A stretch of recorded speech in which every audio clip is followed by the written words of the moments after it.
নমস্কার বন্ধুরা, hello guys, welcome back to my channel.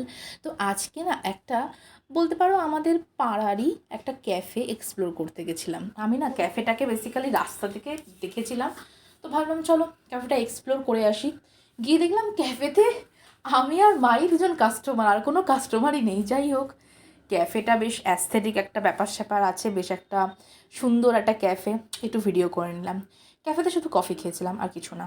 আর বাড়িতে এসে এখানে আমি একটা নতুন রেসিপি বানানোর প্রিপারেশান নিচ্ছি। ওকে, তো আজকে আমি বানাবো চিকেন শোয়ারমা রোল। এটা আমি কিন্তু ইউটিউব দেখেই শিখেছি, আমি বলবো না যেটা আমার রেসিপি, একদমই না।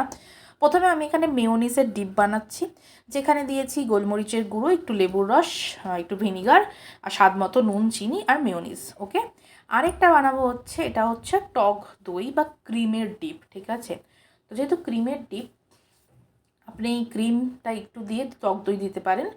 আমি অল্প টক দই, অল্প ক্রিম, লেবু, পুদিনা পাতা দিচ্ছি, আর স্বাদ মতো নুন। যদি মনে হয় খুব বেশি টক, তাহলে আপনি চিনিও অ্যাড করতে পারেন। ওকে, তো আমি চিনি অ্যাড করিনি। এটাকে ফেটিয়ে আমি একটা বলতে পারো ক্রিম সস টাইপের বানাচ্ছি।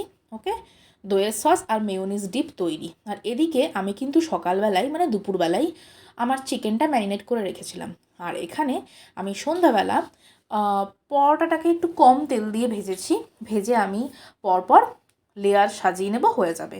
প্রথমে পরোটা যাবে, তারপর হচ্ছে দইয়ের সস যাবে, তারপর চিকেন, তারপর হচ্ছে স্যালাড, মানে শসা, পেঁয়াজ, টমেটো, চাইলে টমেটোও দিতে পারো, তারপর মেয়োনিজের ডিপ, তারপর হচ্ছে চিলি সস, যারা ঝাল পছন্দ করো তাদের জন্য। আর আমরা ঝাল পছন্দ করি না বলে দিয়েছি এখানে টমেটো সস বা টমেটো কেচাপ।